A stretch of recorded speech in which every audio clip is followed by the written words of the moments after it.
शराबबंदी सफल या फेल? बिहार में विदेशी शराब का खेल आखिर कौन चला रहा है? नमस्कार, आप देख रहे हैं मघी न्यूज़ और मैं हूं आपके साथ स्नेहा। बिहार में शराबबंदी लागू हुए 10 साल पूरे होने वाले हैं। सरकार कहती है कि यह देश का सबसे बड़ा और सबसे साहसिक सामाजिक सुधार है। लाखों परिवारों की जिंदगी बदली, घरेलू हिंसा कम हुई और गरीबों का पैसा बचा। लेकिन अब आबकारी विभाग के ताजा आंकड़े एक ऐसा सवाल खड़े कर रहे हैं जिसे नजरअंदाज करना आसान नहीं है। सवाल यह है कि अगर बिहार में शराबबंदी सफल है तो विदेशी शराब की इतनी बड़ी खेप आखिर आ कहां से रही है? जनवरी से लेकर मई 2026 तक बिहार में 17,53,000 लीटर से ज़्यादा अवैध शराब जब्त की गई। हैरानी की बात तो यह है कि इसमें विदेशी शराब की मात्रा देसी शराब से ज़्यादा है। साथ ही इसी अवधि में 56,000 से अधिक लोगों की गिरफ्तारी हुई।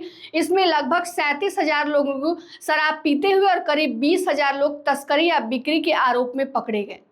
अब यहीं से सवाल शुरू होता है, अगर बेचने वाले कम हैं तो पीने वाले ज़्यादा पकड़े जा रहे हैं, तो क्या बिहार में शराब का पूरा नेटवर्क अब भी सक्रिय है? क्या शराबबंदी का डर सिर्फ आम आदमी तक ही सीमित रह गया है? विदेशी शराब कोई गांव की भट्टी में बनने वाली चीज़ नहीं है। यह फैक्ट्री में बनती है, दूसरे राज्यों से आती है, ट्रकों से आती है, सप्लाई चेन से गुजरती है और फिर बिहार के किसी जिले तक पहुंचती है। ऐसे में लाखों लीटर विदेशी शराब का पकड़ा जाना यह भी बताता है कि कहीं ना कहीं बहुत बड़ा नेटवर्क अभी भी काम कर रहा है। सवाल यह नहीं कि शराब पकड़ी गई, सवाल यह है कि इतनी शराब बिहार में तक पहुंची कैसे? सरकार का पक्ष भी जानना जरूरी है। सरकार का कहना है कि शराबबंदी के खिलाफ लगातार अभियान चलाया जा रहा है। शराब माफियाओं पर कार्रवाई तेज है। हाल ही में सरकार ने 127 बड़े शराब माफियाओं की पहचान कर उनकी संपत्ति जब्त करने की प्रक्रिया भी शुरू की है। यानी सरकार का यह संदेश देना चाहती है कि अब सिर्फ गिरफ्तारी नहीं बल्कि आर्थिक कार्रवाई भी होगी।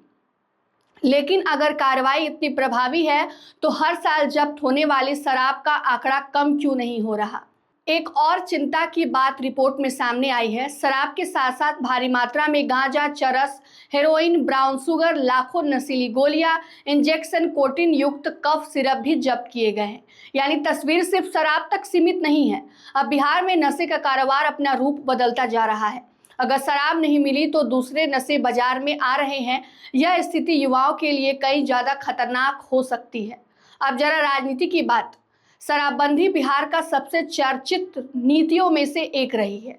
सरकार इसे अपनी उपलब्धि बताती है, वहीं विपक्ष समय समय पर आरोप लगाता रहा है कि शराबबंदी का फायदा बड़े माफिया उठा रहे हैं, जबकि कार्रवाई का सबसे ज़्यादा असर गरीब और आम लोगों पर पड़ता है। सत्ता पक्ष के भी कई नेताओं ने सवाल उठाया है। सच्चाई क्या है? इसका फैसला अदालतों और जांच एजेंसियां करेंगी, लेकिन आंकड़े जरूर यह बता रहे हैं कि अवैध शराब का नेटवर्क पूरी तरह अभी भी खत्म नहीं हुआ है। अब सबसे बड़ा सवाल, क्या शराबबंदी कानून की समीक्षा होनी चाहिए या फिर कानून वही रहे और उसकी क्रियान्वयन को और मजबूत बनाया जाए? क्योंकि अगर लाखों लीटर शराब हर साल पकड़ी जा रही हैं तो इसका मतलब है कि उससे कहीं ज़्यादा शराब शायद बाजार तक पहुंच भी रही होंगी। और अगर ऐसा है तो यह सिर्फ कानून का नहीं, पूरे सिस्टम को चुनौती है। हम शराबबंदी के पक्ष या विपक्ष में फैसला नहीं दे रहे हैं, लेकिन लोकतंत्र में सवाल पूछना जरूरी है।